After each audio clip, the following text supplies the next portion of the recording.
আরও একবার স্বাগতম আপডেটে। প্রধানমন্ত্রী শেখ হাসিনা বলেছেন, আন্দোলনের নামে ধ্বংসাত্মক ঘটনা ঘটেছে, অনেকগুলি প্রাণ শেষ হয়ে গেছে। আমি কোনোদিন ভাবতে পারিনি এই সময় এ ধরনের অবস্থা সৃষ্টি হবে, আর সেখানে এতগুলো তাজা প্রাণ যাবে।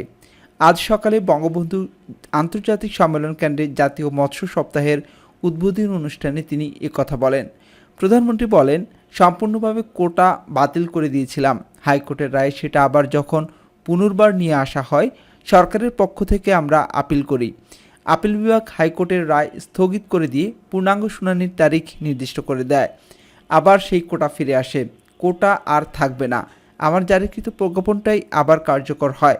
প্রধানমন্ত্রী বলেন, স্বজন হারা বেদনা নিয়ে আমি বেঁচে আছি। আমি জানি একজন আপনজন হারালে কি কষ্ট হয়। মানুষ একটা শোক সইতে পারে না। আমি আর রেহানা 15ই আগস্ট সব আপনজনকে হারিয়েছি।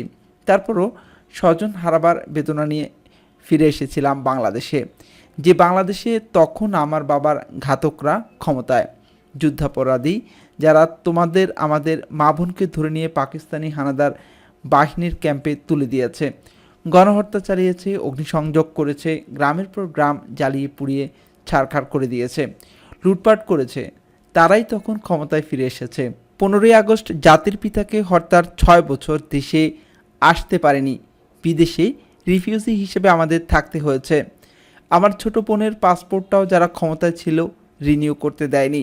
শেখ হাসিনা বলেন, আজকে আমরা যাদের হারিয়েছি, আমি তাদের আত্মার মাগফিরাত কামনা করি। যারা আপনজন হারিয়েছে তাদের প্রতি আমার সহমর্মিতা জানাই। আমি নিজে দেখেছি, কালকে একটা ছোট শিশু পর্যন্ত দেখলাম। এটা অত্যন্ত কষ্টকর। আমি জানি না অপরাধটা কী ছিল আমাদের, যে ইস্যুটা নেই সেই ইস্যুটা নিয়ে আন্দোলনে নামে। তিনি বলেন, আমার কাছে ক্ষমতা তো ভোগের বস্তু না।